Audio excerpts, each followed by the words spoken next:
Good evening, ladies and gentlemen. Welcome to WeatherBrains episode number 711.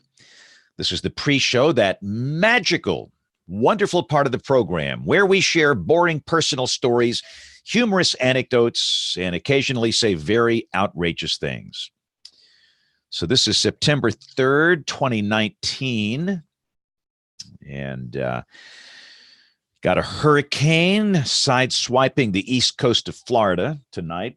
Obviously, Dorian. We'll talk a lot. There's a lot to talk about in this show tonight. So there is no lack of material.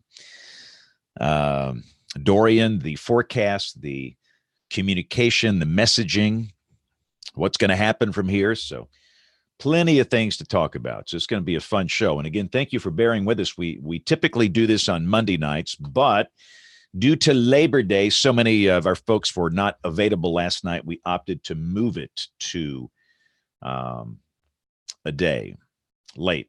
So that's the deal here. So let's see here. There's a look at the hurricane.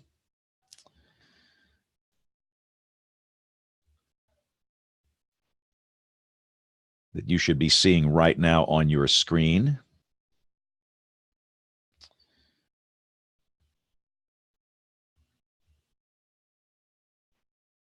And let's stop that. I'm playing with the screen share function. Okay, let's bring in our folks here. We're going to send out the invitation to bring in the regulars and our guests.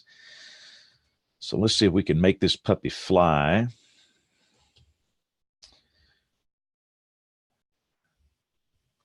Not so sure who's in and who's out. I saw a tweet from Nate Johnson. Looked like he was in San Antonio, Texas.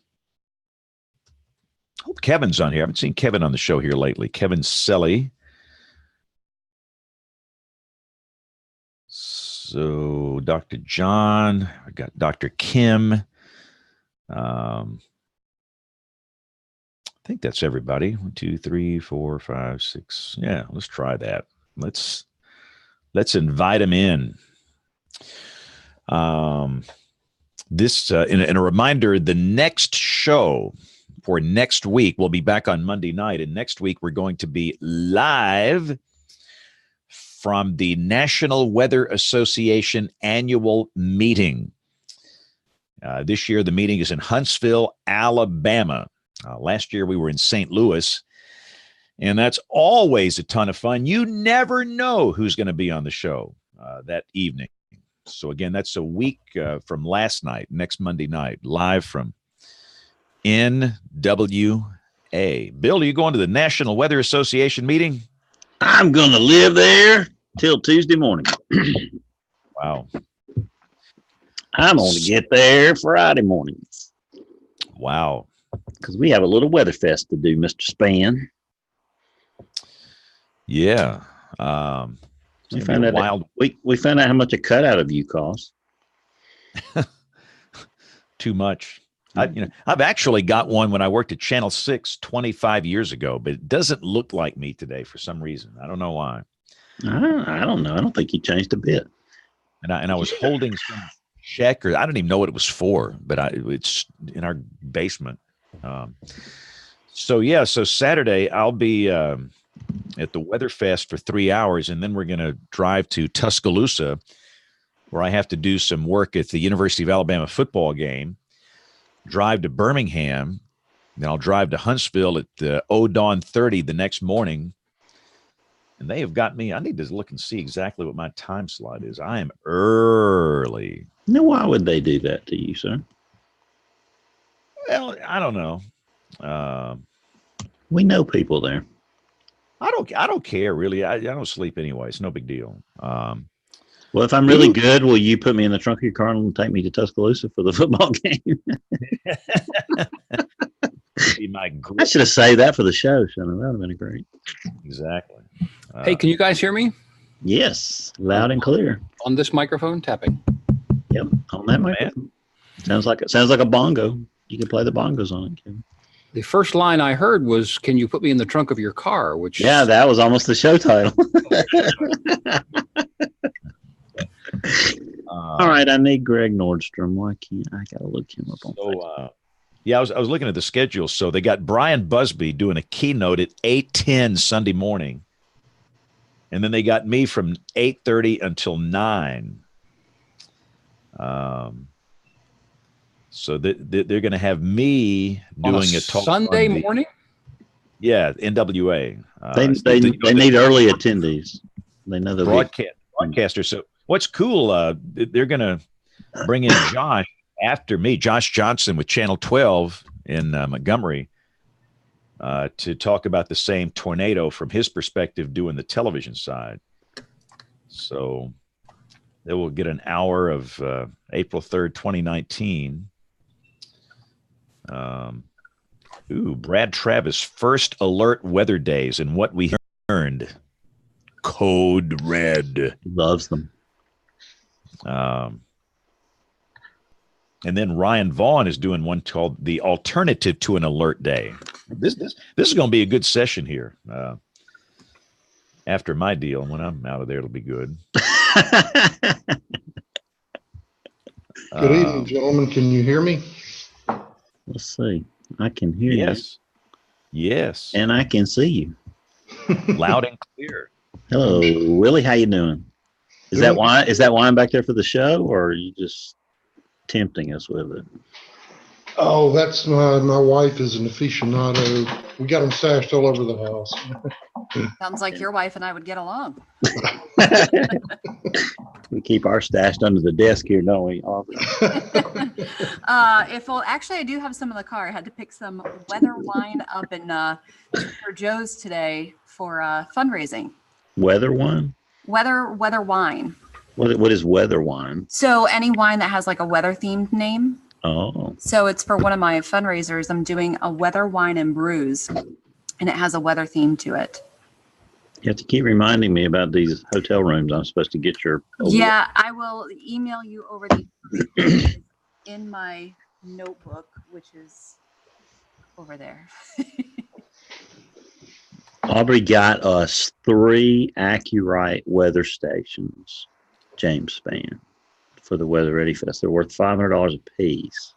Oh, wow. The nice ones. Mine are only worth $150. Oh, well, maybe mine were too, but I'm telling people they're worth $500. Perfect. No, they were great. And they actually sent me 2 for 2 of my fundraisers.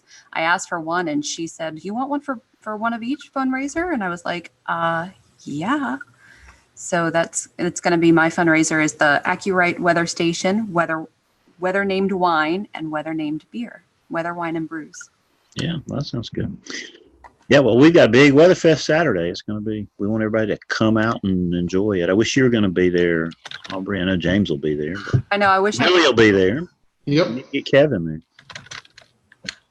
I'm sorry, what? I was doing something else. I heard my name. We need to get you to the Weather Fest here on Saturday in Huntsville. See, come on down, Kevin. I would love to come to one of those. I just never. Dr. John never came back after we made him wear that Jiffy Pop popcorn hat in the the Swami hat. I was done.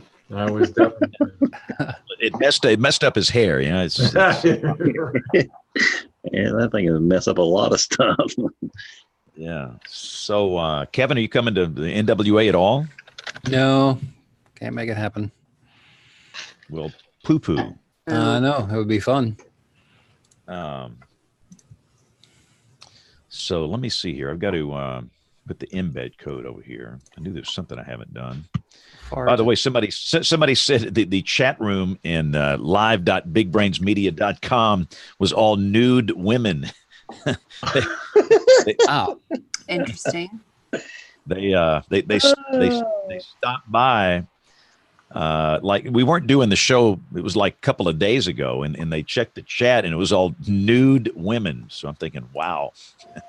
Was it Indian girls planting cotton or something like that? Maybe I don't know. Throw back to JB. I don't know. So I, needless to say, have deleted the chat room over there. And what we want people to do is just to kind of go to the actual YouTube page, because there's a chat room, over there, which is much better. So you could post images on that chat that was on there? Obviously. Apparently there's like an avatar, an avatar that comes with everybody on there. I don't think you could post images, but the avatar of every participant was a naked lady. Wow. So it was naked cartoons. Ruskies. Disquieting.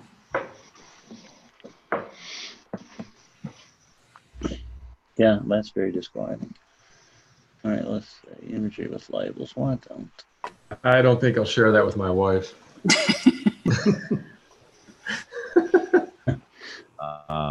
Nice.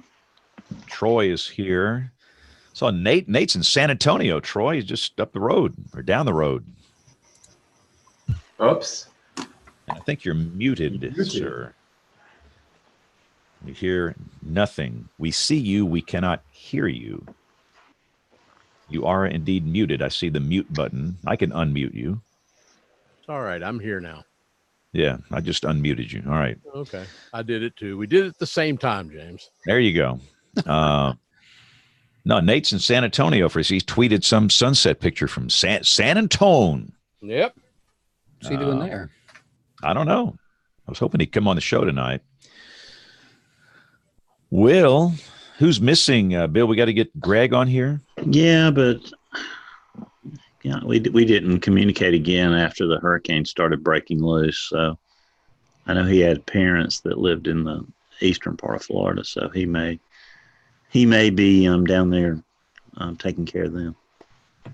Willie has a mother in Wilmington, North Carolina, so he's Mother-in-law. mother-in-law. Yeah, baby. Yeah. Yeah, it's looks like the thing keeps pulling to the left a little bit, and it looks like the eye might be going in south of us. And then hopefully moving back out to sea. That's a big eye. Mm-hmm. Sure is. The plane said it was 22 nautical miles across, but that looks bigger than 22 miles. Yeah. What was the timestamp on that? On the recon or the radar? The plane. It was a little before 6 o'clock or 7 o'clock. It was like 6:20, 35. Let's see what the latest is.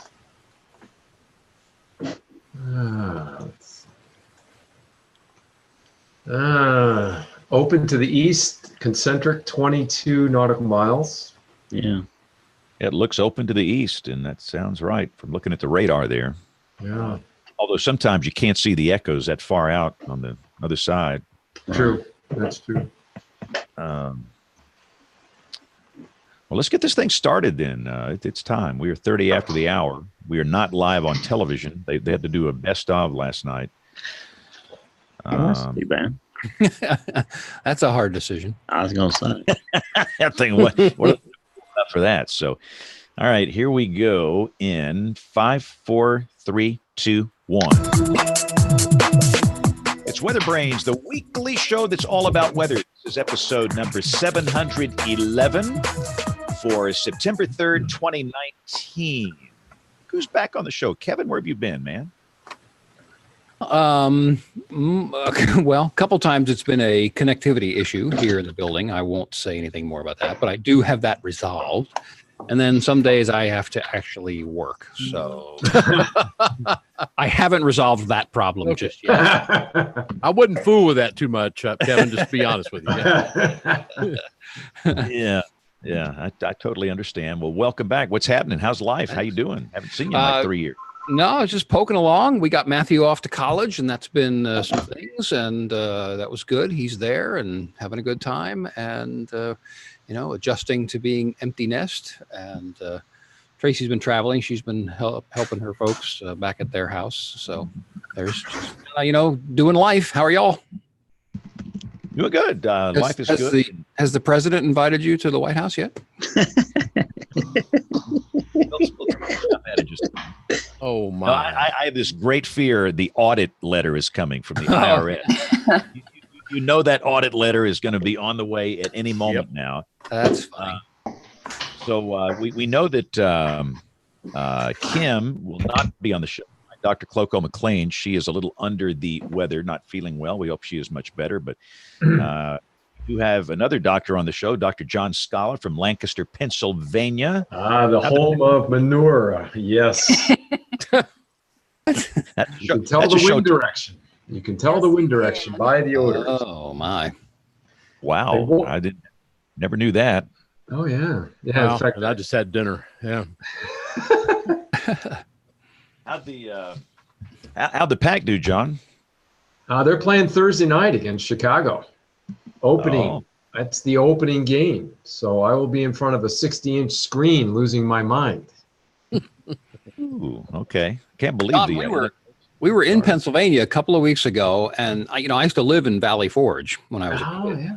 But we drove from Baltimore to Philadelphia, and for some reason it took us off the highway and came into Valley Forge from the west. But we I think we just started to graze the edge of Pennsylvania Dutch country because we saw a couple of wagons, horse-drawn carriages on the road. But I just don't ever remember seeing so much corn so high this year. It was amazing and just stunningly beautiful.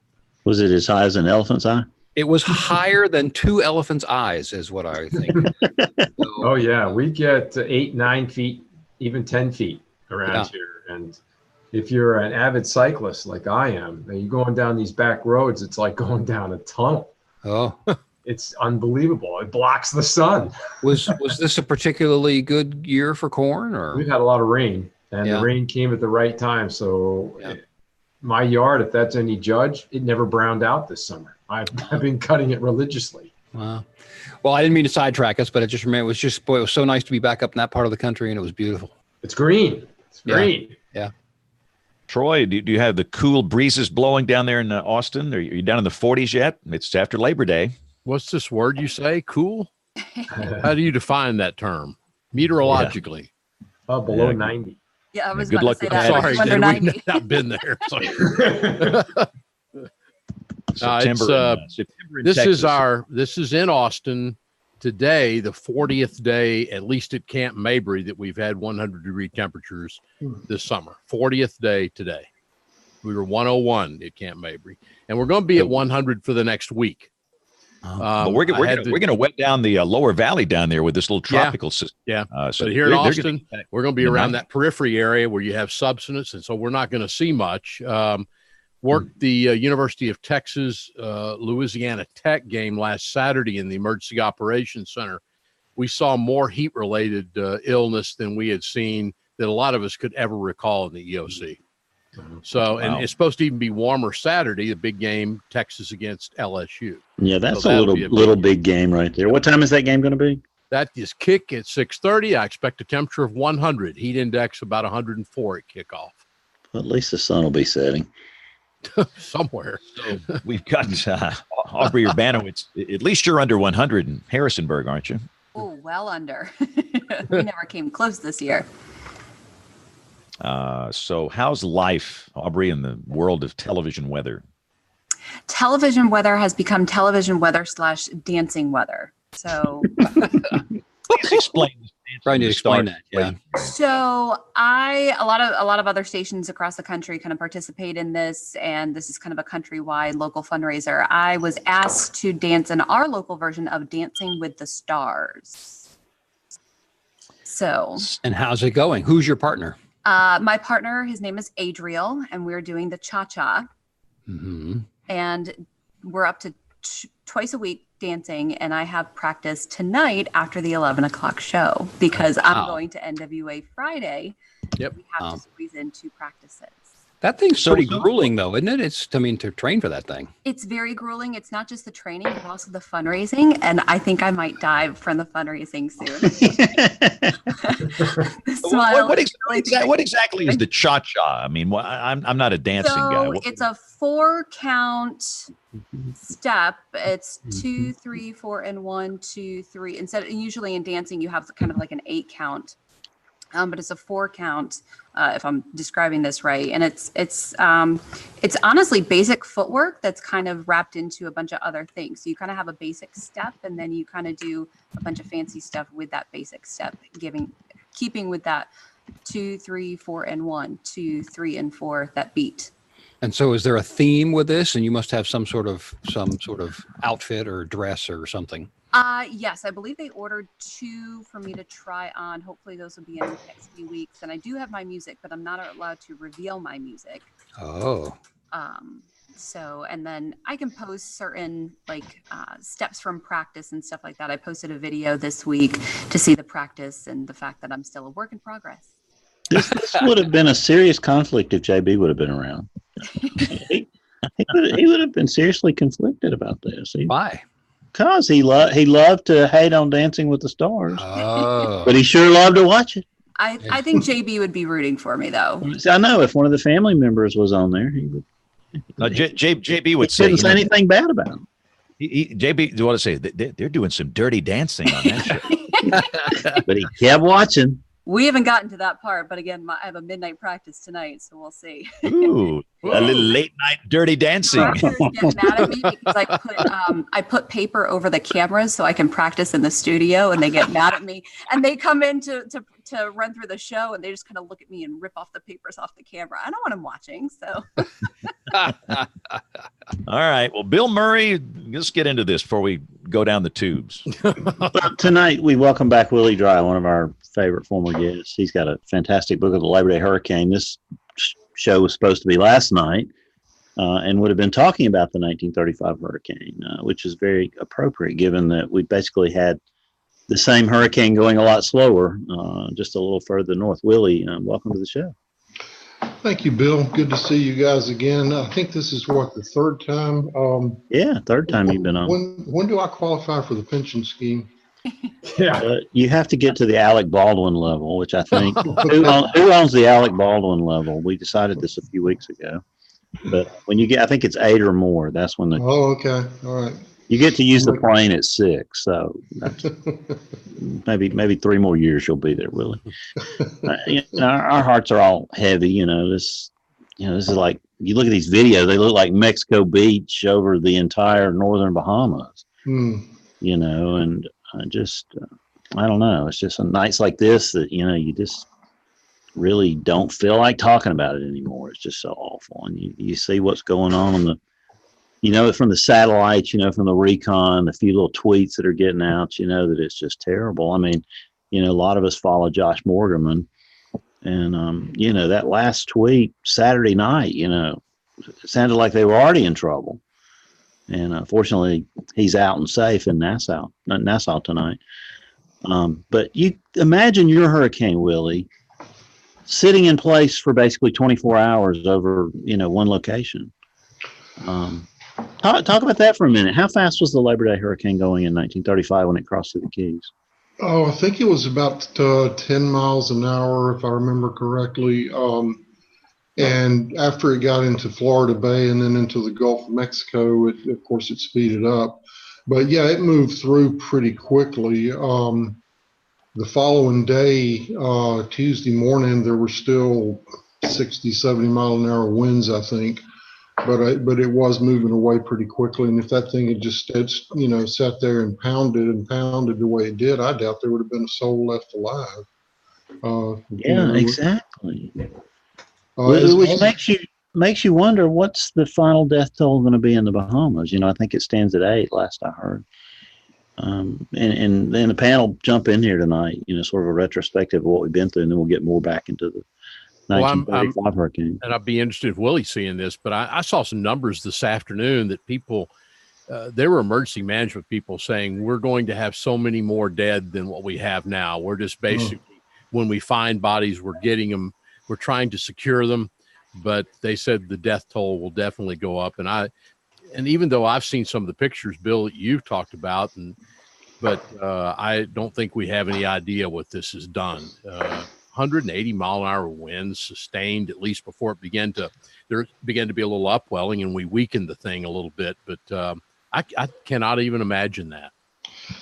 This is, if I might just jump in for a second, this is maybe the first time. I mean, even with really bad storms, you frequently hear the phrase, well, it could have been worse. I don't think you can use that. I think you can just kind of throw that phrase out with this storm. It's hard to imagine it being any worse.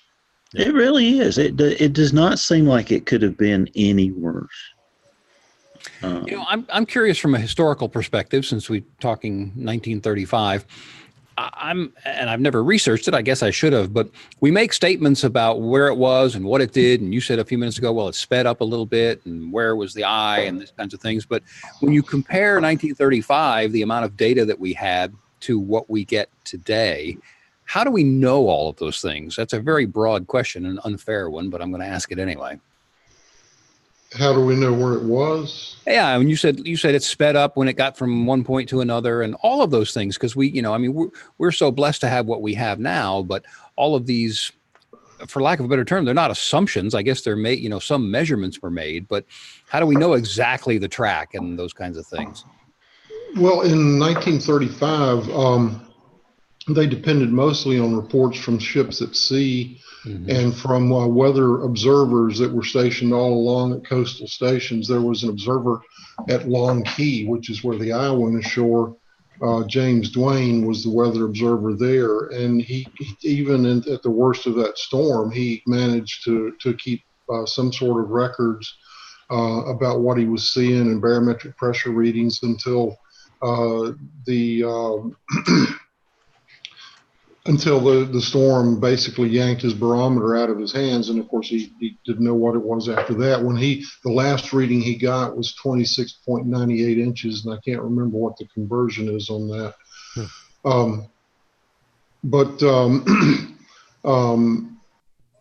This, talking about how did they know where it was, this gives me an opportunity to talk about what was almost certainly the first Hurricane Hunter airplane flight during the Labor Day hurricane. On September 2nd, the U.S. Weather Bureau had the storm. They were plotting it moving along just off the northern coast of Cuba and heading towards Havana. The Cuban meteorologists, their barometers were going up, and they did not think it was there. They thought it was farther north. There was a guy named Leonard Povey, Povey. He was an American. He was in charge of training pilots for Fulgencio Batista's Cuban Army Air Force. And he was either crazy or he was one of the luckiest men alive, maybe a little bit of both. He had been a daredevil stunt pilot in the 20s and 30s. And he had a Cuban Army officer saw him during an air show, I believe in Miami, and was greatly impressed by what he saw, even though the maneuvers that he was performing were illegal because they were too close to an airport. And a FAA inspector saw him and said, either give me your license or pay me, $50 fine, which was a lot of money. And Povey didn't have that money, so he gave him the license, and then almost immediately he was introduced to the Cuban Army officer, and he said, "Come down to Cuba and train pilots." So he went down there, and he was working with Batista training pilots. And on the afternoon of September 2nd, they were trying to figure out where the center of this thing was, and somebody had the idea. I just wonder who had this idea. We've got this muy loco Americano here. Let's put him in a plane and send him out over the Straits of Florida and see if he can find this thing. And so he got into a little open cockpit biplane fighter, Curtiss IL-2 Hawk, if anybody wants to know specifically. 450 horsepower engine. Got into that biplane fighter and took off over the Straits of Florida trying to find the center of the hurricane, and he found it somewhere about 2 o'clock in the afternoon, something like that. And there had been some reports from a Pan American flight, the regular Pan American flight between Havana and Miami. They saw some stuff that looked a little bit odd to them. Some clouds, and I'm sorry, I don't know the technical terms, but they saw some indication that the storm might be out there a little closer than anybody thought. And that may have been what prompted the Cubans to send Povey out looking for this thing. Anyway, he found it. He described it for the Associated Press a few weeks after the hurricane. The Associated Press had a story about it, and he described it as an inverted cloud about 12,000 feet high. He did not try to fly into it. And he described the confused sea that you see, near the center of these things. So he flew back to Havana, made his report, and along about 4:30 p.m., the U.S. Weather Bureau changed its forecast and said that the storm was, in fact, heading for a landfall in the Florida Keys. And that almost certainly had to have been the first time that an airplane was used to try to find a hurricane. But as I said, Povey was one of the things I was able to do in the book was add a little bit more information about Povey, and I think his motto was "God hates a coward," and he truly lived up to that. He went on to a lucrative career in commercial aviation. Helped train pilots during World War II in Miami. Eventually retired in Henderson, North Carolina, which is near the South Carolina border. But his flight, he became a topic for a lot of apparently, Sunday newspaper feature writers, because he just kind of showed up over the years. Every few years, you'd see a feature story about Lynn Povey and recalling his colorful career. I don't know if you recall an old comic strip called Smiling Jack, which was about a daredevil aviator, and some of his adventures showed up in there. He was eventually inducted into the South Carolina Aviation Hall of Fame, but his flight to the hurricane flight was not mentioned on the website. I think I found one vague reference to it in one of the feature stories that was written about him. But anyway, I probably told you a lot more about that than you wanted to know. But that's why we got you here, Willie. We know you're bringing the real color to this thing. Well, thank you. You see some of this video, like the Weather Channel guys, hanging out on the coast, and you think, that was really all the real warning that a lot of those folks had in 1935. The rising surf, the cloud formations, the rising wind, these things, we take this thing for granted. We watched it for, over a week. And it's almost like at a certain point, you get about the middle of the second quarter toward halftime, you wonder if it's ever going to get there. Yeah. And then you see all these weird societal reactions. People in Florida were flipping out last night. I don't know if y'all kind of saw that or agree. That hurricane's sitting right there 90 to 100 miles off the coast. What if it doesn't turn? And are we ever going to see a day where it doesn't turn? And Ken Graham and his team are not the superheroes they, are in this situation where, it messes up. What would have happened if it had just missed the trough and started west? It would have been really ugly. Mm-hmm. So the other interesting societal question is the fatigue that goes on now, especially as you look so far out, and the level of coverage ramps up pretty quickly. And then in this case, it just stayed there. And, at some point you're really starting to wear people down. Yeah, I think you're right, Kevin. It's really kind of scary. And I know we don't forecast the upper bound of these things well. We don't do well with intensification, but and maybe I'm kind of wrong, but it seems like we didn't impact enough on, what really could happen here. Cat 5, 180. Those things were kind of on the table, early on. Not early on, but by Friday and Saturday. So do you think we kept up enough pressure on that so that people in the Bahamas, could have reacted differently, or did they even have places to go? It's a different world.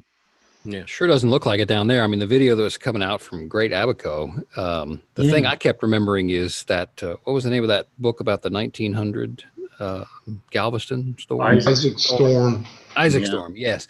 And I'll never forget that discussion or that narrative about how the waves started to come up and the surf started to come up, and as it got higher along the first row of buildings, it started to take those buildings.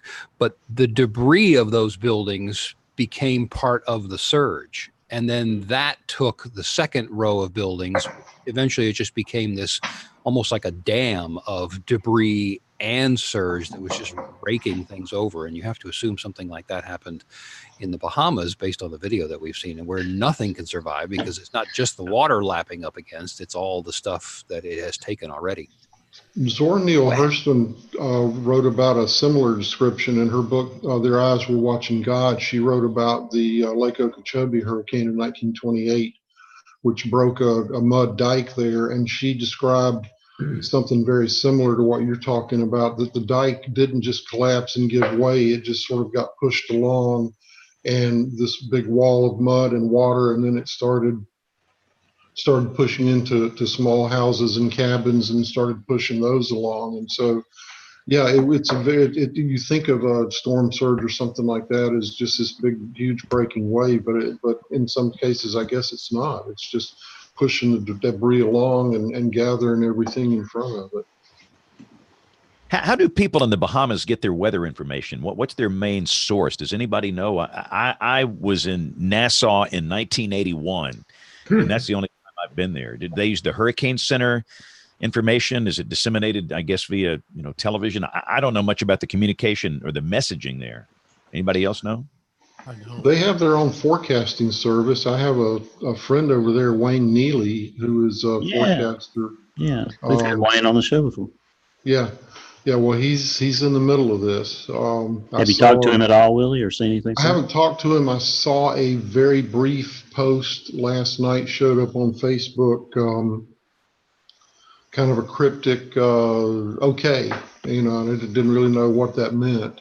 But I think that was, I assume that he's in a bunker and he's safe and all of that. But my goodness, what chaos he's going to emerge in if he hasn't already.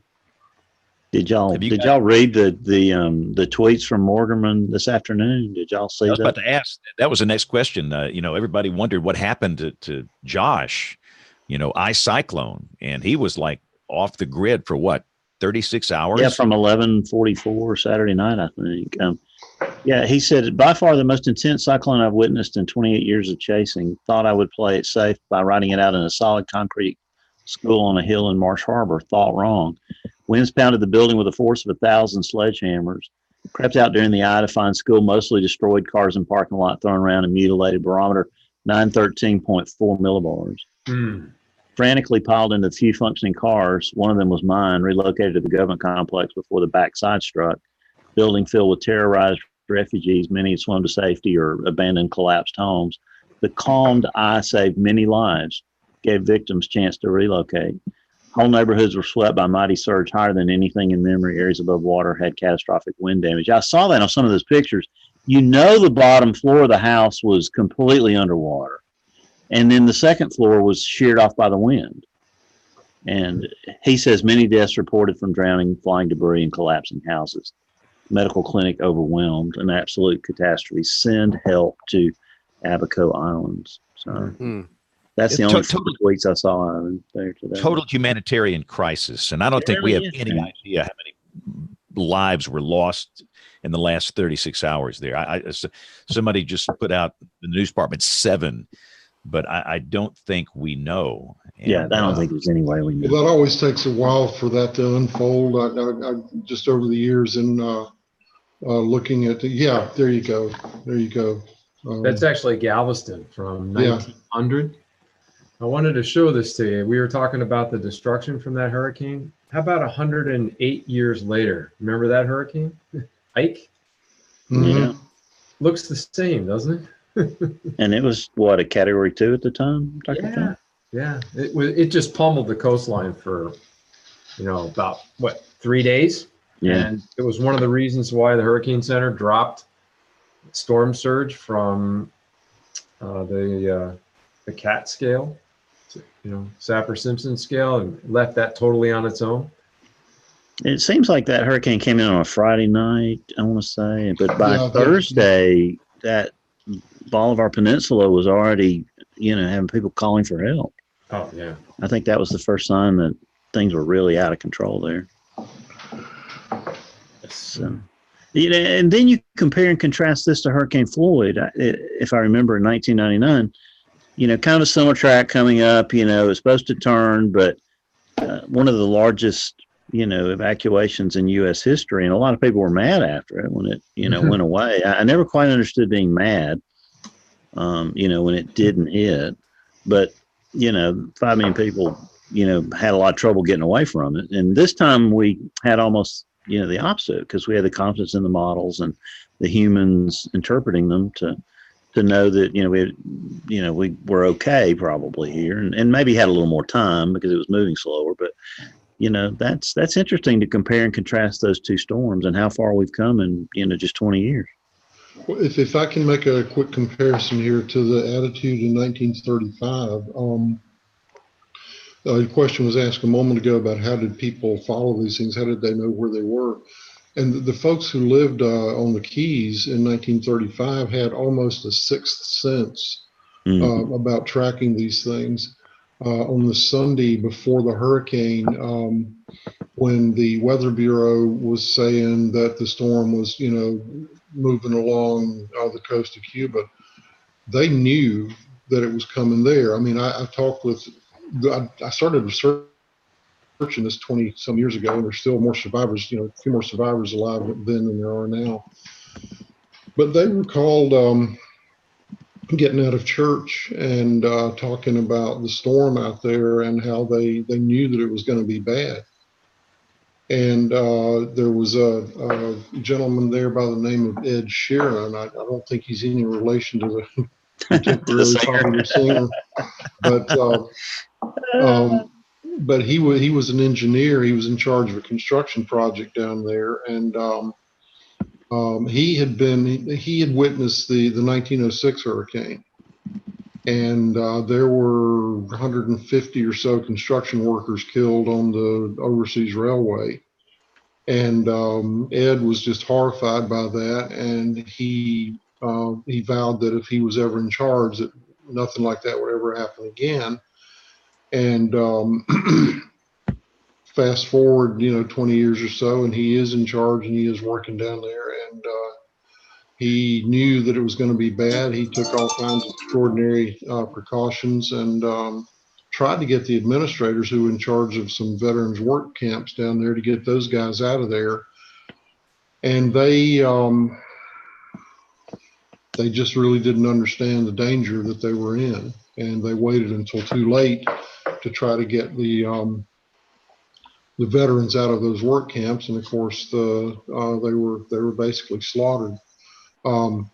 But the point that I was going to make is that the people who lived in the Keys in the from the 30s, the teens, whatever,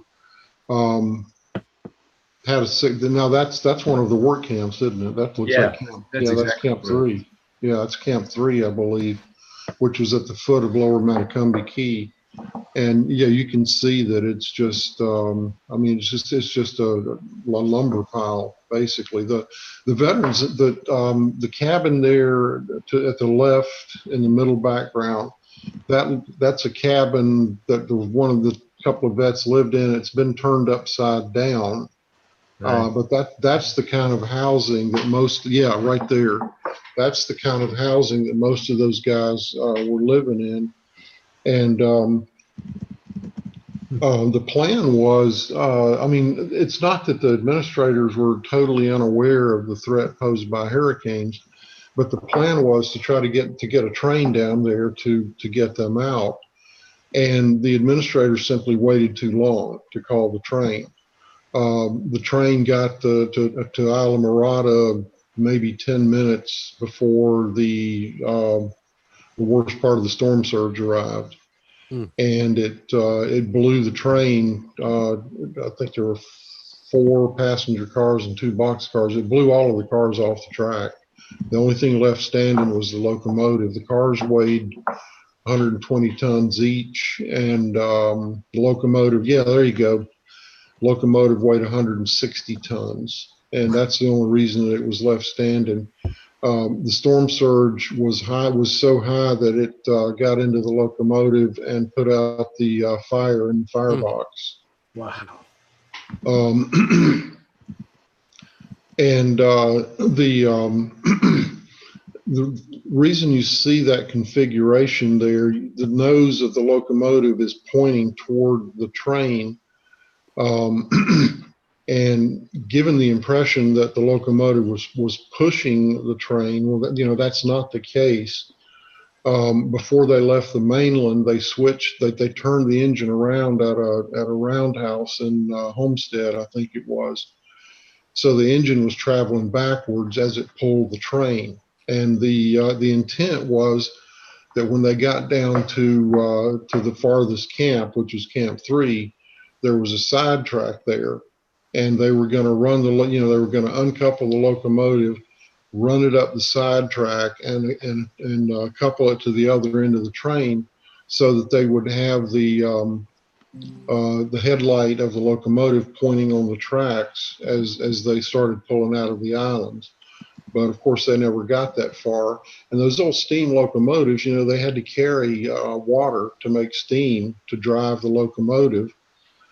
And they could only go about 150 miles before they had to have the water replenished.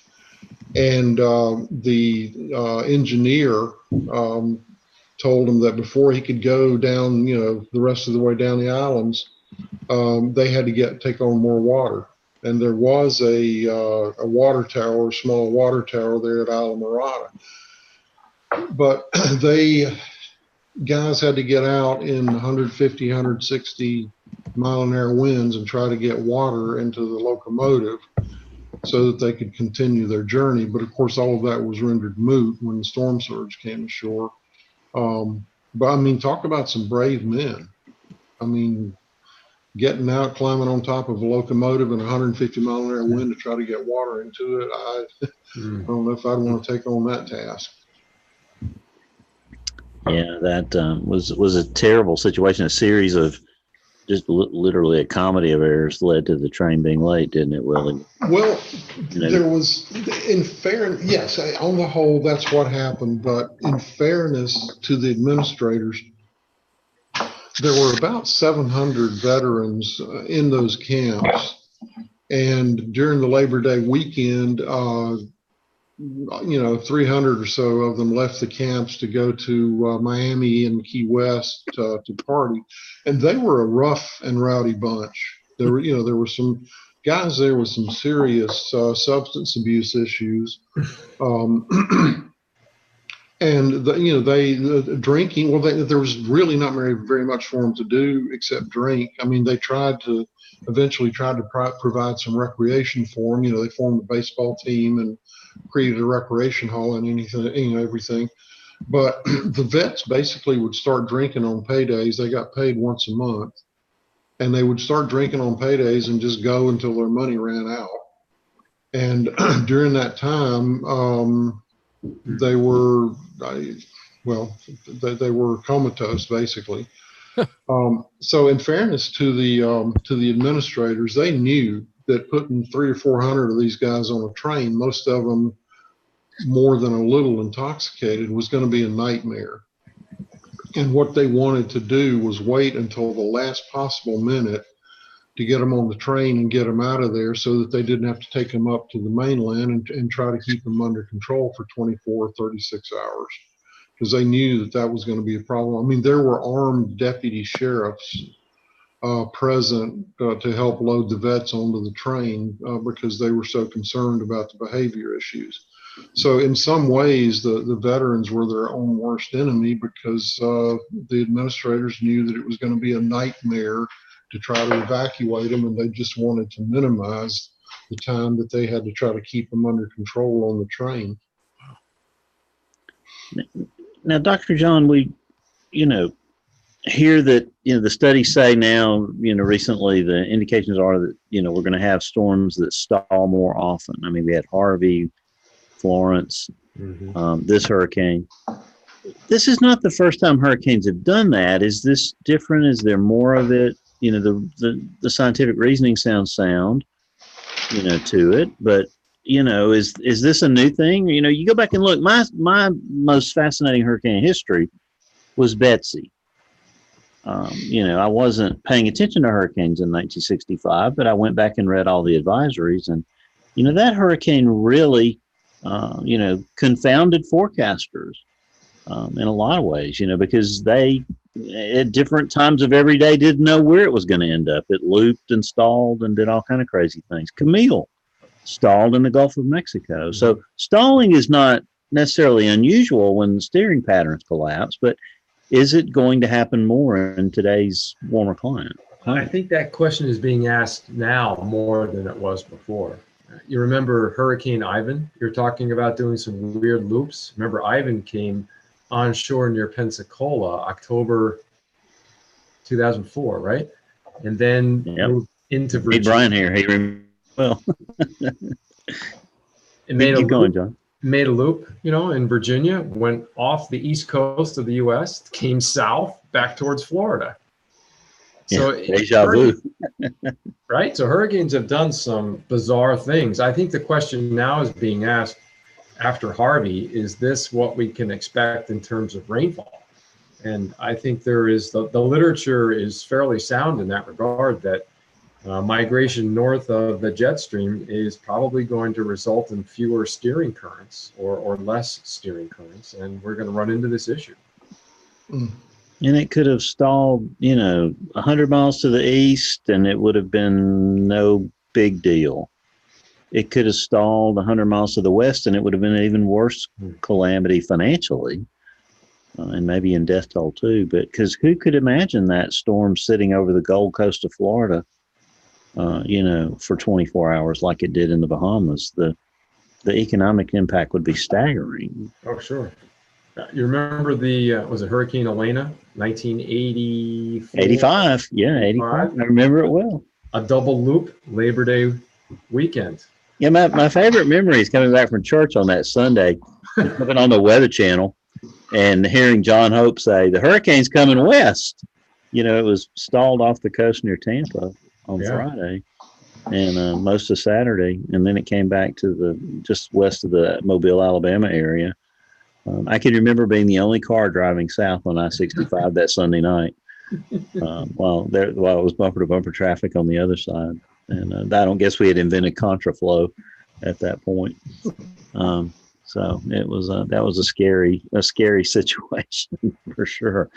So we talked about Josh Morgerman. Has anybody heard about Jim Edge? Jim's done some amazing things in typhoons in the Pacific. Haiyan comes to mind.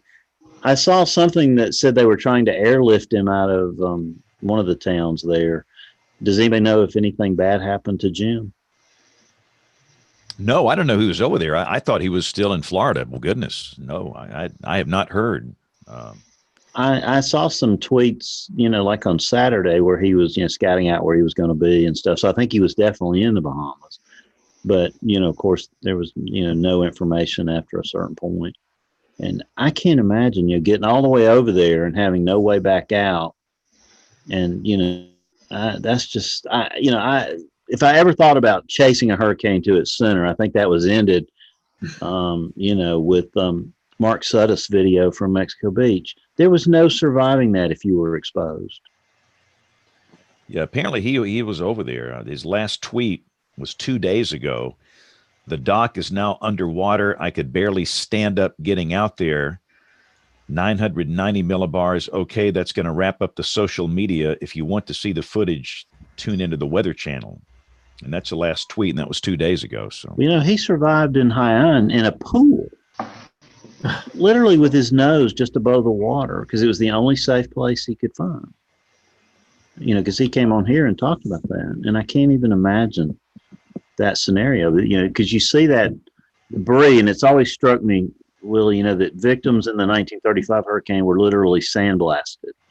Yeah, they had the skin. A lot of them had the skin just, of course, they turned their backs to the wind, and a lot of them just had the skin scrubbed off the backs of their heads.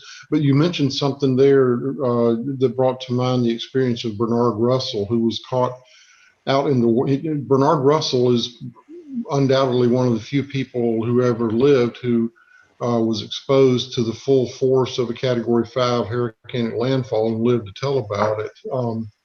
Bernard's family lived in Alamorada. They had a citrus packing house that doubled as a hurricane shelter. It was very solidly built, probably held together with big railroad bolts and everything. And they went into their shelter sometime, hours before landfall, because they knew this thing was going to be bad. And the worst part of the storm is arriving, and the door on their shelter is just starting to vibrate and shake from the impact of the wind. And then Bernard told me that he noticed water was starting to seep under the door. And he didn't think it was rainwater because it was muddy. So he dipped his finger into it and tasted it, and it was salt water. And of course, he realized then that the island was going under. And so his father decided that that they would be better off if they left the shelter and tried to get behind the railroad embankment, because the railroad embankment would actually, you could kind of hunker down back there and actually get some protection, presumably from the wind and the storm surge. So they started to go out into the storm. They opened the door. Bernard tried to hold on to his aunt and her small child. And Bernard said 1 minute he had his arms around them, and the next minute they were just gone. I mean, they just literally went spinning off into space. And Bernard somehow got his foot caught in some storm debris, got his left ankle caught in some storm debris, and the water kept getting higher and higher, and he could not get his foot loose. And eventually he said the only way that he was able to survive, the waves were rolling in over his head, and the only way that he was able to survive was during the trough of the wave was, to turn his head and gulp some air before the waves broke over him again. And part of the problem with the storm surge was that railroad embankment, because it served as a dike. And instead of the storm surge going around the island or just going over the island and dissipating, the railroad embankment served as a big dam, a big dike, and the storm surge just kept piling up and up and up. But at some point, eventually, around 9:30 or so, I think, the embankment finally gave way and washed out. And the survivors that I talked to said it was like somebody pulled the plug on a bathtub. The water just boom, it went down. And Bernard, when the water went down, Bernard was able to get his foot loose from the debris and climb down and find his father. But I knew Bernard until his death in 2004, I think. And for the rest of his days, I don't think Bernard ever figured out how he survived that.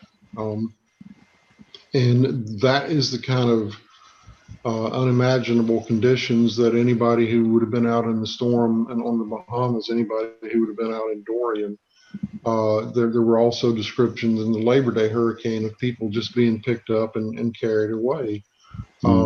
If I'm wrong, somebody correct me, but I think I remember reading that 130 mile an hour wind will pick you up and, pick you up off the ground. And if 130 mile an hour wind will do that, think about what 185, 200 mile an hour wind will do. It will just, I imagine you would blow away like a leaf. I don't know any other way to imagine it. But there were eyewitnesses who talked about seeing veterans clinging to utility poles, wrapped around utility poles, just being carried away.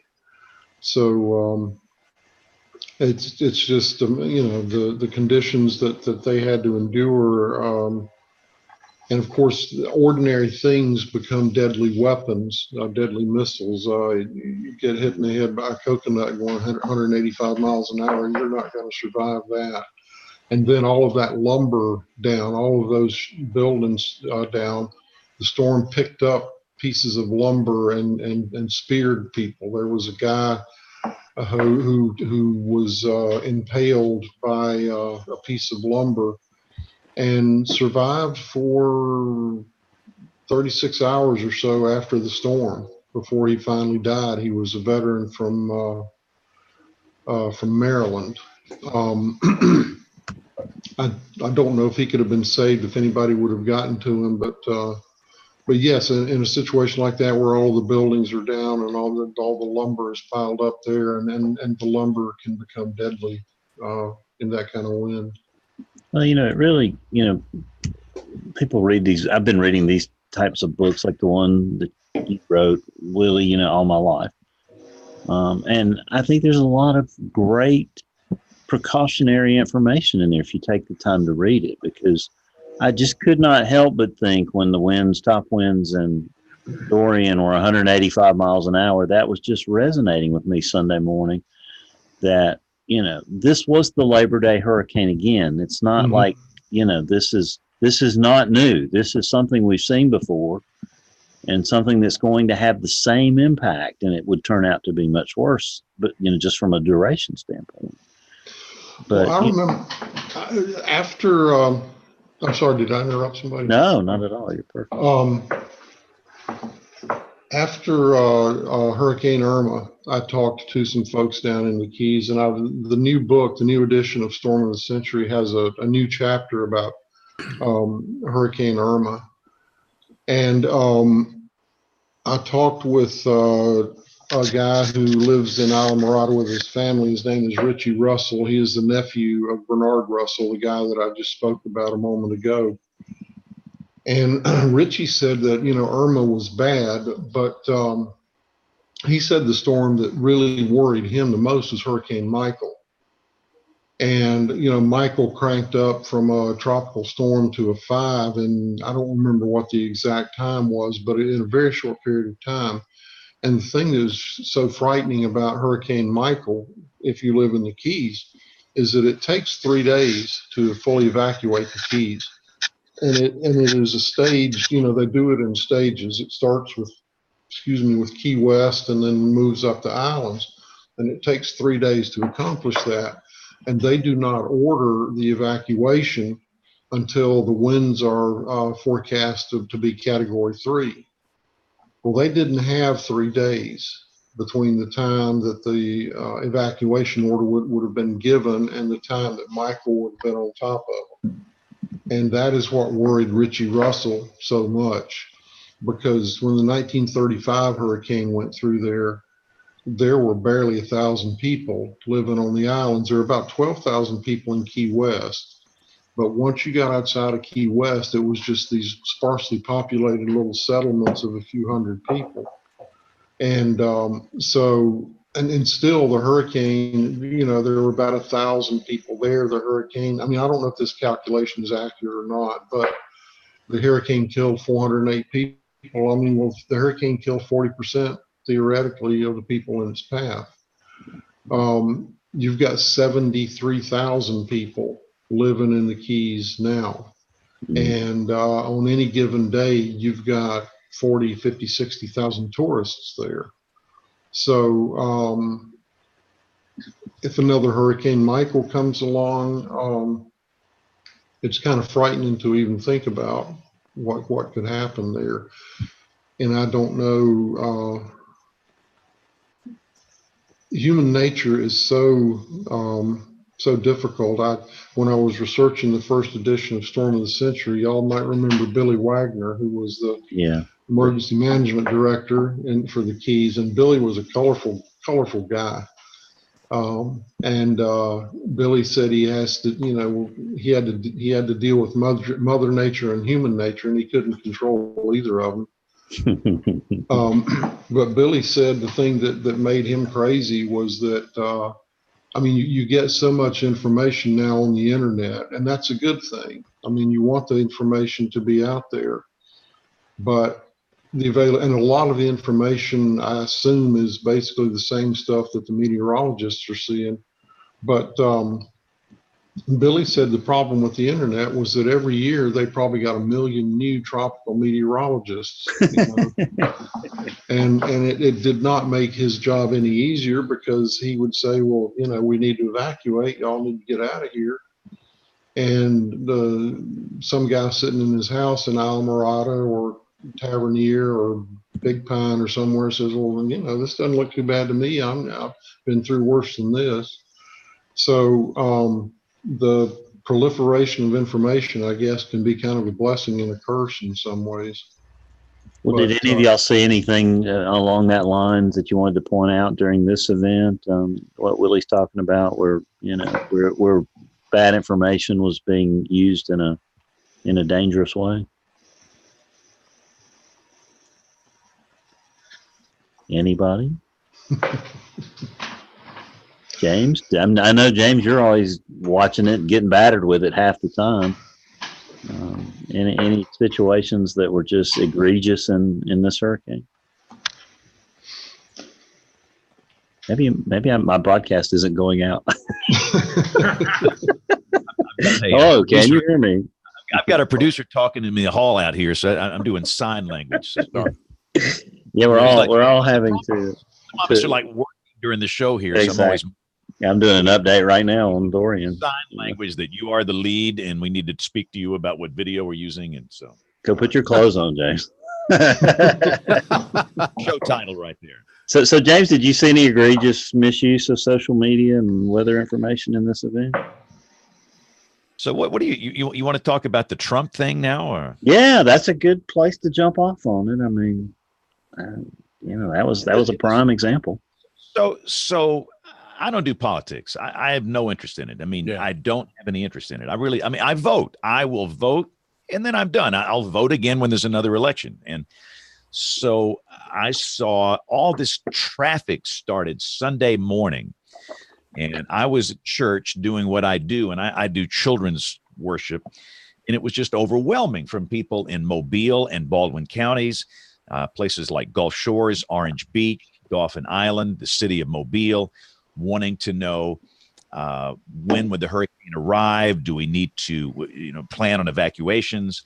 And these were not, these were serious questions. I'll put it that way. So I'm thinking, what is this? What just happened here? It just happened like within minutes.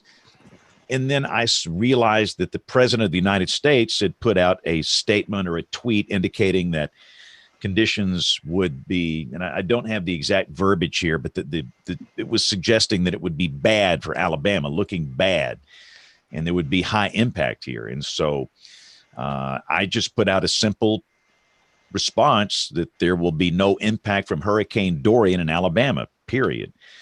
And the National Weather Service in Birmingham did the same thing. And I'm not so sure they did it in direct response to that presidential statement or not, but whatever, they came out about the same time with that. And to me, and again, I don't even want to, like I say, I've been dealing with haters for 3 days. Just brutal when these political people get on. Yeah, I saw a little bit of it, James. What was some of the worst things you ran into? Well, I can't. It's all F-bombs and vulgar profanity. And yep. I know where you live, and I've got guns, and you won't believe this stuff. Well, we never take this seriously until we see it tomorrow on CNN that some guy shot up 7 people and, killed, injured another 20 and shot a poor mail lady who was just on the phone with her sister. You don't take these things seriously till it happens. What's happened in this country? We have lost the ability to think for ourselves. The left-wing extremists and the right-wing extremists follow their political leaders without even going through any thought process, and it's really scary. These are scary times, and I have realized how scary it is in the last 48 hours in response to all of that. But that's an example of just, some misinformation that got out there from, a source that happens to be in politics and, the White House. And my job, it is to try and cut through the noise and provide accurate information, tell people what we know, don't tell them what we don't know. There's some things we can't do. And, that's all I can do. And I'm going to keep on keeping on, even if I have to wade through this ocean of bile and weapons grade ignorance. Tony Rice. Thank you, Tony Rice. Yeah, Tony has the greatest. That was the greatest description of what we have to wade through to deal with this stuff. And Yep. You have. I will tell you, it will wear on you if you let it. And I worry about some of these younger people that in fact, we have a new hire here in the office. Today was her first day. And so we tweeted a little picture of us together. And I said, now, let me warn you, you're going to have some haters come after you just because you're standing there with me. Yep. And don't let them get to you. And if you need to talk with me about it, please talk with me about it. And we'll go from there, because mental health can be an issue, because this stuff will play with your mind. So, but again, in the weather enterprise, whether you work for the Weather Service forecast office in Birmingham or a private sector, it is my opinion that you should, set the record straight and not create any unnecessary panic, and understand what happened last year is still very touchy down in Panama City Beach. Our friends there feel as though they have been ignored by the national media for, I think, valid reasons, but they have some PTSD, and they see this information coming from Washington, D.C. that, boy, this is going to get bad. They start to freak. I mean, this is not some 15-year-old kid in their basement. This is coming from the White House. So it's just my opinion that we need to straighten the record and pass along the right information. So. Well, we need, James, I'll say it for you. You mentioned thought. We've lost the ability to critically think. That's the whole issue with this. And I'm sick and tired of scientists being that this is over with, that this is settled. Science is never settled. You always want to consider other possibilities. Science is never settled in these cases. And frankly, I don't know that our country survives if we don't learn how to critically think. There hadn't been a critical thought out of Washington in 10 years. Those people, hell, they hadn't done anything in 10 years. Our politicians ought to be run out of town on a rail, in my opinion. And you're right. It's critical thought. I'm in a classroom every day. Dr. John, you know this. And I tell our students at the University of Texas at Austin that you're here.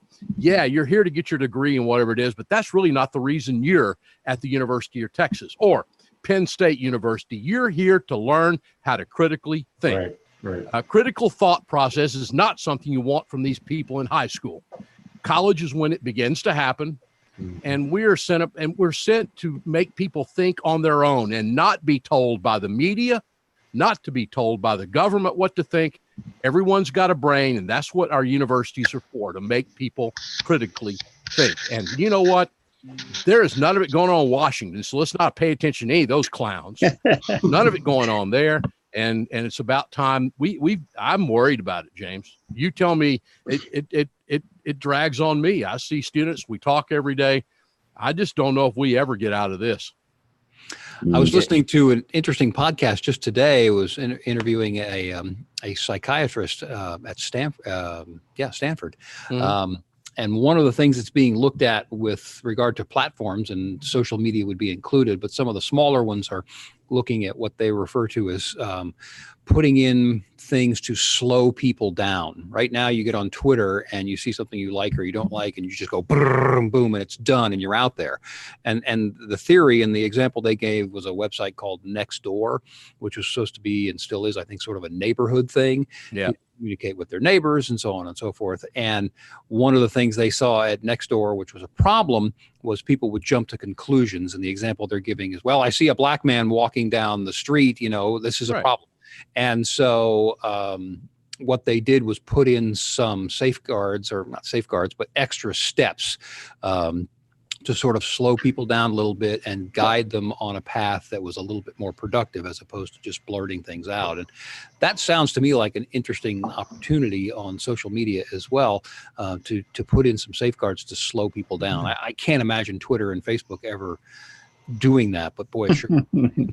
Well, we're busy with emotional thinking right now. This is what James is saying. People are busy with their emotions. There's very little emotions have to do with science. And that's the issues. We have to begin to critically think again. And I am really worried where we can do that in this country.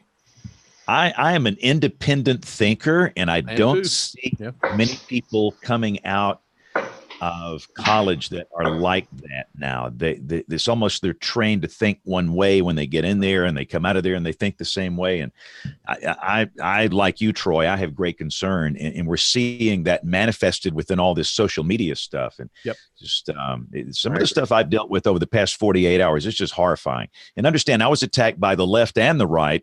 Because, you know, it was somebody just made a mistake. Some kid made a mistake and they put Mississippi over Alabama in a graphic on CNN. And so I passed that along as kind of a lighthearted thing. And man, I was brutally attacked by the left for attacking the free press. And, you know, that's not the free press. I hate to tell you, you have to call a spade when it is what it is. Yeah. I mean, and it's not a political thing, people. But what's funny is, James, this whole thing came out of geographical ignorance. Exactly. It all came out of geographical ignorance of someone at CNN or wherever that didn't know the difference between Alabama and Georgia. Crime. It's not a political left or right thing. That's the crime. Yeah, and I like the one guy, James, after all these comments, you know, you had hundreds of comments and, you know, people wrapped in flags and people on the other side. And, you know, one guy goes, I don't care what he says, it is going to impact Alabama. And I thought, yeah, we're going to get some drier air. Bone crushing substance. Like Kevin, you you actually saw this about, I forget who it was in their underwear in their basement. But someone was talking about Dorian being a dry hurricane because they didn't see it. Oh, yeah, that's a classic. That's radar coverage out there, folks. Right. I nominate that one for the Hall of Fame of stupidity. I remember reading that one too. And that weather radar app that's got the hurricane spinning backwards. I think those are my two key takeaways from the stupidity department. That should be the show title. It's a dry hurricane. Yeah. Yeah, tell that to the people in the Bahamas, folks, and we think about how serious that is tonight. Aubrey, can you do an email by any chance? All right, let's take a break. We're going to play Tony Rice. We'll come back with the email inbox. Hey, James, I think I'm going to dive out. I need to finish this update and have some other work. So, Willie, thank you for a great time tonight. No, I've loved it. It's been y'all lifted my spirits at the end of the night. Bill, plug the Weatherfest. Oh yeah, you gotta be there, and also the Ron Monday night. We've already got our assignments for the Ron. James will be broadcasting from there Monday night. Of course, Greg Stumpf and the entire steering committee did a great job on that research to operations nexus in honor of Ron Prespolinski, our old friend from the National Weather Service in St. Louis, and his approach to research. Greg and his group brings together, you know, all these amazing researchers and operational meteorologists on Monday night, you know, to sit down and find ways they can collaborate, work together.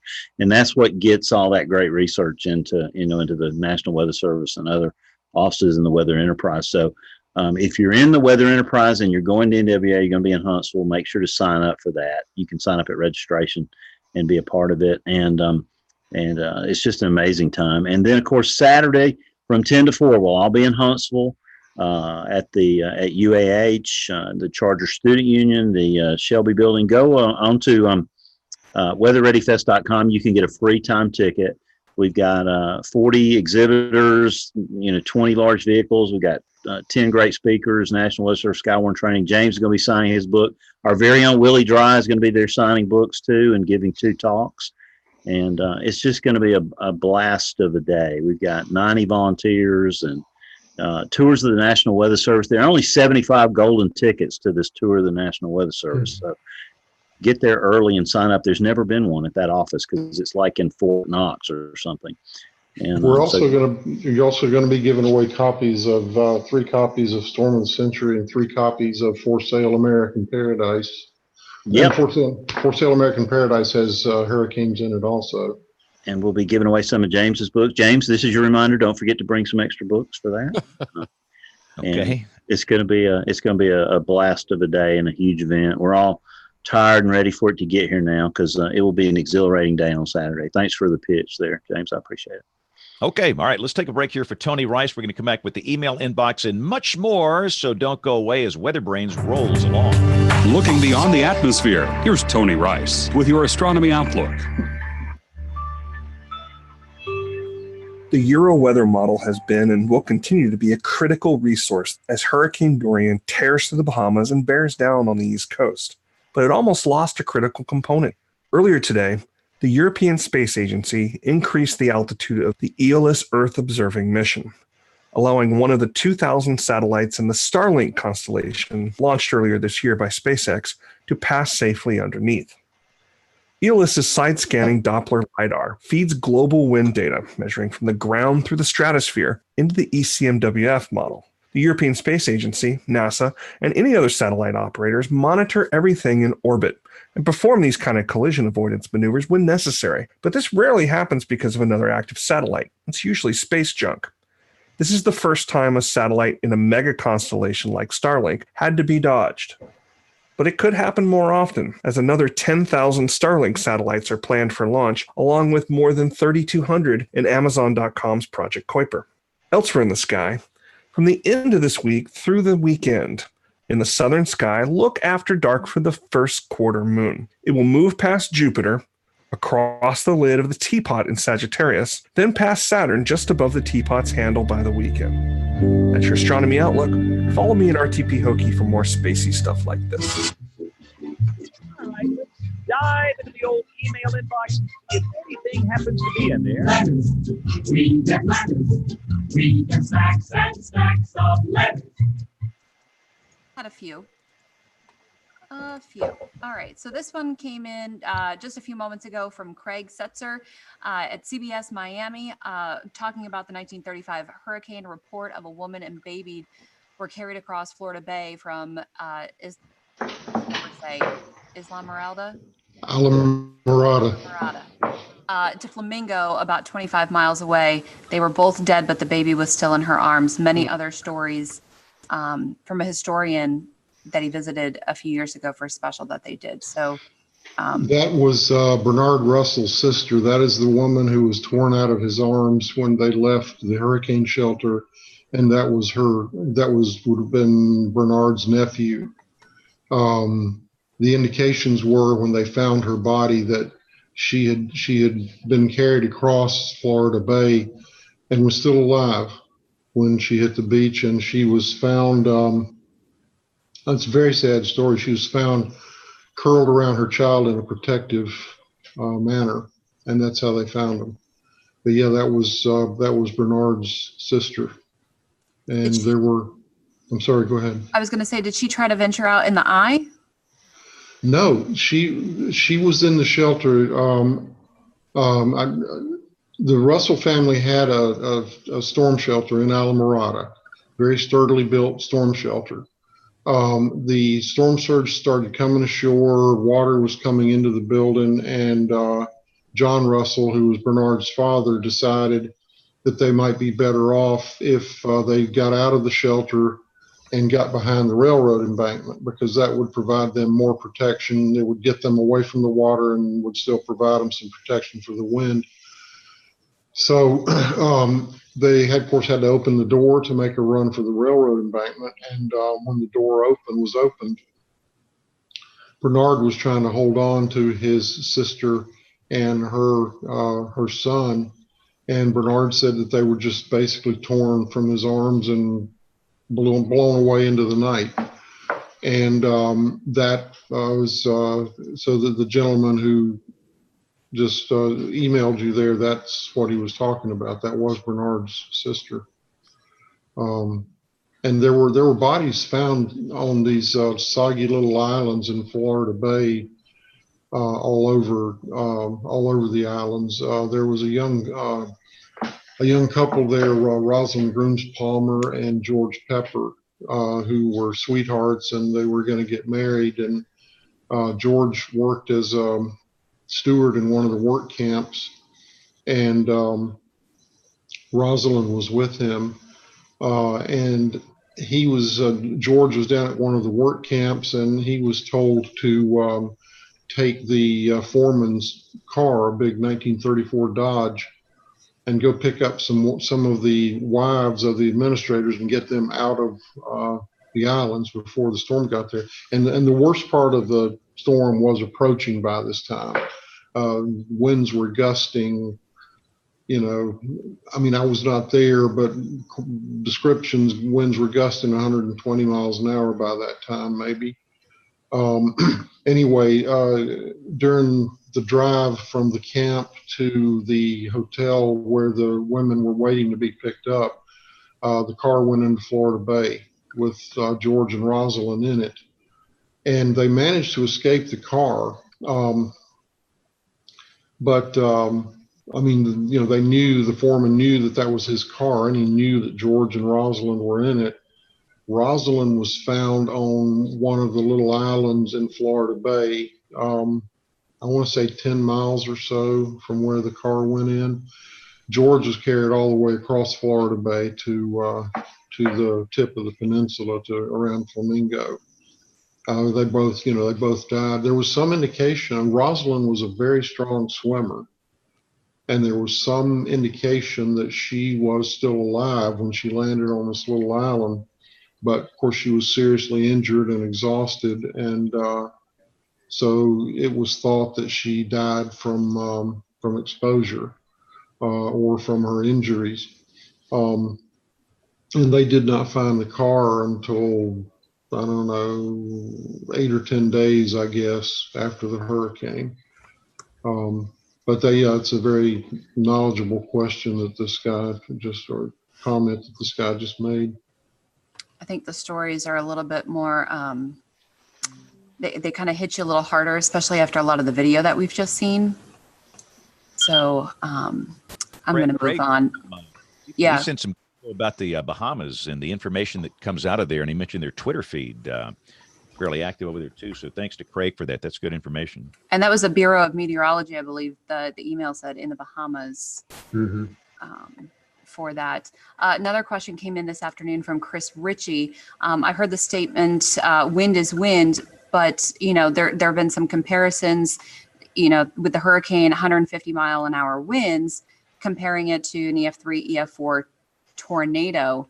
But of course, tornadoes are different. And Kim kind of responded to this and said the comparison, you know, kind of irks her a little bit.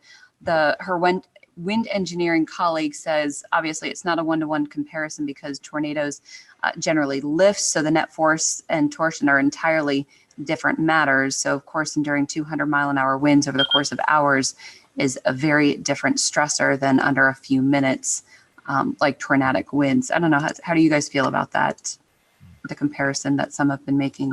John, didn't you send a response to? Yeah, I did. Yeah. Oh, I must have missed that one.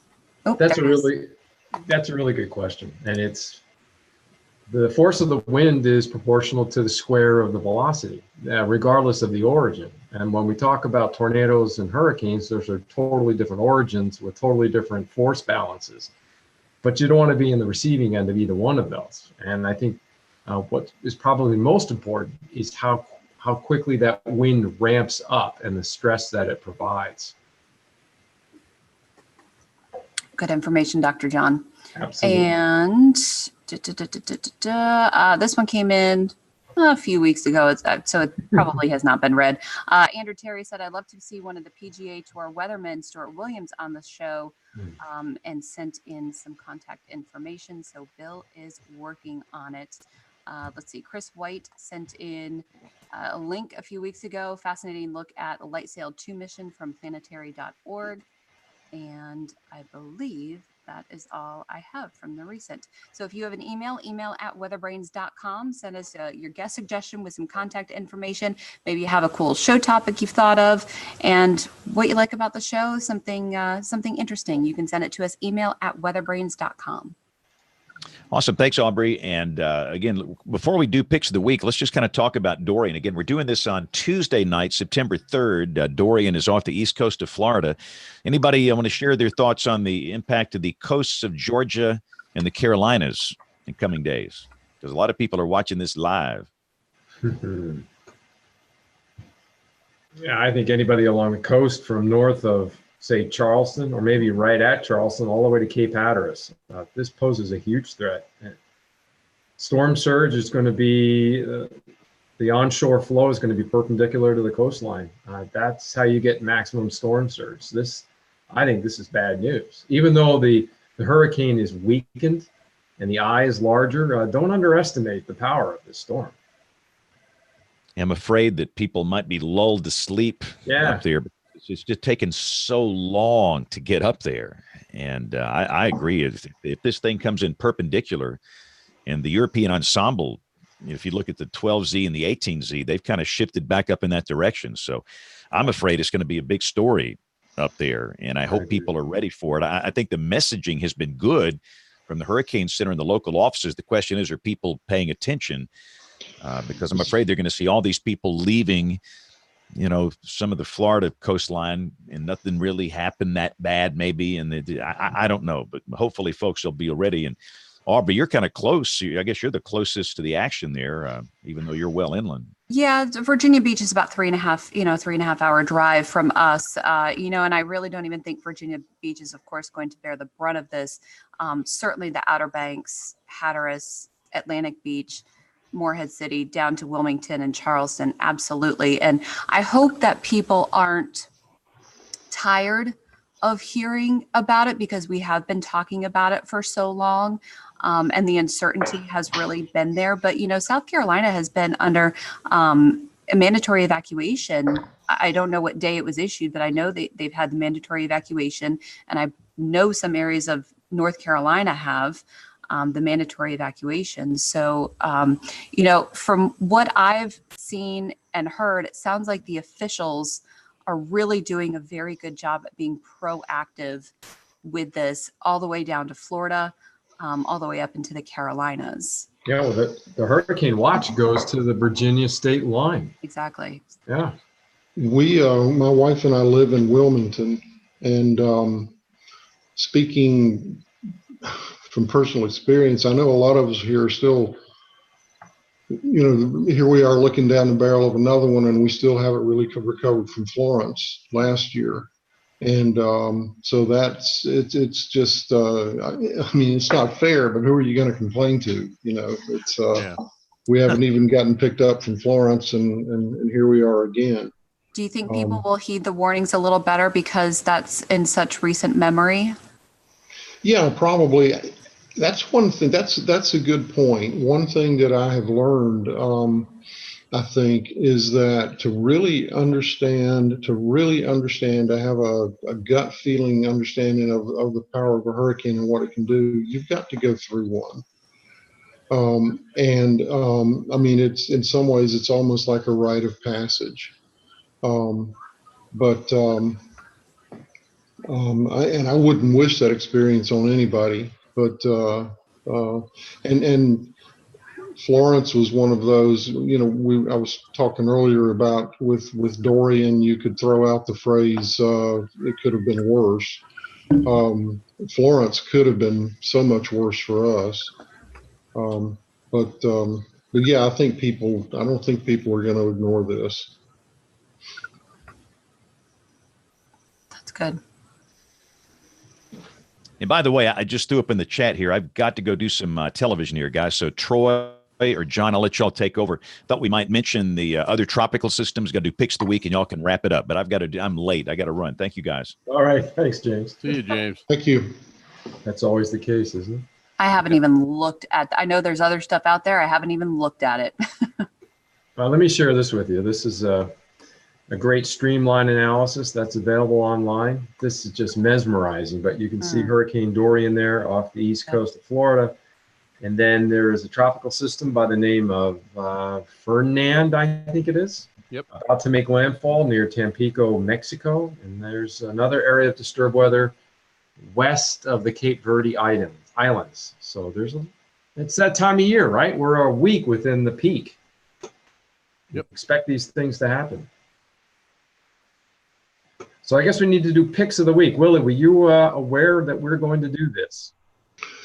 Vaguely, but let me go. Put somebody, a couple of people ahead of me, and I will participate. Oh, absolutely.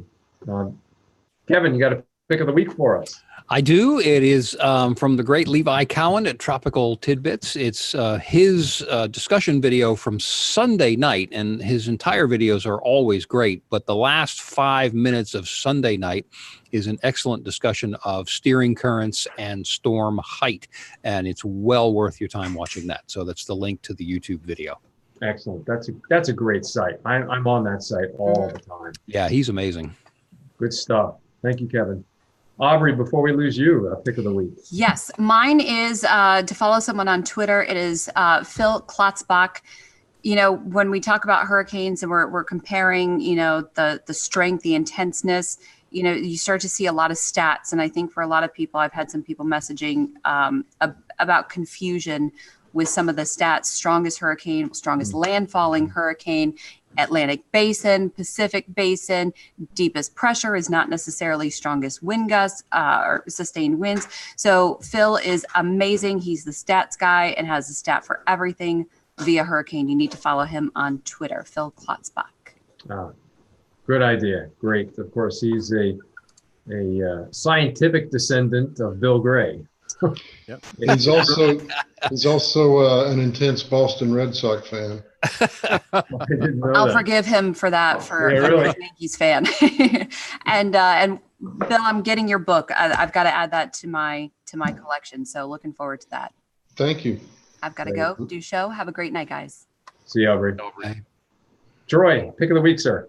Don't really have one. I haven't had a chance to do anything this week except try to get classes underway and everything else. So that's been keeping me busy. But, you know, guys, really to think about it, I do this every once in a while, but to think about what the men and women have done down at the National Hurricane Center over the last week. You can say that, you know, maybe we don't quite have intensity figured out, you know, exactly how strong these tropical cyclones become. But think about the science. I mean, they call this slowness, and where it pulled up stationary, they call that almost exactly when they saw that happening. And I just want to say what an amazing job the National Hurricane Center does. And now, you know, last week we had nothing in the Atlantic. And now we got 5 disturbed areas in the Atlantic, you know, including Dorian. So my pick of the week is to say thank you, the men and women at the National Hurricane Center, for the work you do. Well deserved, Troy. And let me add also, when the hurricane hunters made their East Coast pilgrimage before the season started, I had a chance to talk with Ken Graham for actually quite an extended period of time at the airport in Harrisburg. And I was just enamored with the work they're doing. His enthusiasm to improve the forecast is really impressive. Really impressive. And it's amazing. It is. Thanks, Troy. Yeah. Well, my pick of the week is an article that just appeared in the Geophysical Research Letters by Victor Gensini, who's been on the show several times, talking about extended range tornado forecasting, looking at disturbances in the Pacific and how these can end up being a harbinger 2 weeks later of outbreaks in the U.S., and in particular, the May 2019 outbreak. I highly recommend this article. It's fantastic work. And Willie, I guess you're next, man. Thank you. I think my pick would be Jeff Masters and the Weather Underground site. I've been following Jeff's stuff for quite some time with the work that I do, and I always enjoy reading his blogs, his observations about what's going on in the world of weather. He's had some really interesting stuff about Hurricane Dorian, and if I may put a personal plug in here. Jeff also wrote a blurb for my book, and I'm very proud of that. So that would be my pick of the week. That's a great idea. I've known Jeff for decades, I think. And if you've never had a chance to read his account of flying on the Hurricane Hunter flight, you go. It's well worth reading. Yeah. Well, it's just about 11 here in the East. It's that time. Any other comments, gang, before we put this one to bed? I think we need to just, again, start or end where we started tonight. And if you don't, however you consider it, thought and a prayer for the people out there in the Bahamas, because I don't think we have any. I think we're going to see more than we want to see in the next couple of days. And so however you want to consider to pass along your thoughts to people out there, I think we ought to take a moment to do that tonight. Just think about them. Yeah, I agree, Troy. The Yeah. pictures that we've seen so far, I don't think will give us the full breadth of the damage. I had an opportunity to go down to the Gulf Coast of Mississippi and Louisiana about 6 weeks after Katrina, and the pictures we saw bared no resemblance to what it looked like in person. So I'm afraid we're going to see the same thing there. Thanks, I agree. Troy. Yeah. Well, you've been listening to WeatherBrains, the weekly podcast. We air every Monday night, typically at 9:30 Eastern, 8:30 Central. We're on Tuesday evening tonight. A little slight change in our forecast, but we welcome you to send your emails to email@weatherbrains.com. We will read those on the air. And we thank you for joining us tonight. Until next Monday, when we will be live at the NWA. Have a great evening. Good night. Good night, gang. Thank you, Willie. Thanks. I appreciate Willie. it. Thanks for having me. Thank you for having me. Sure thing. Take care, everybody. So long. See you. Bye.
All right, ladies and gentlemen, thank you guys for watching. Interesting show tonight. Got to run back and finish the news back in here, but thank you guys for watching. Don't forget, next week, Monday night, regular time, live from the National Weather Association annual meeting. We'll see you all then. Have a great week. Thanks for watching.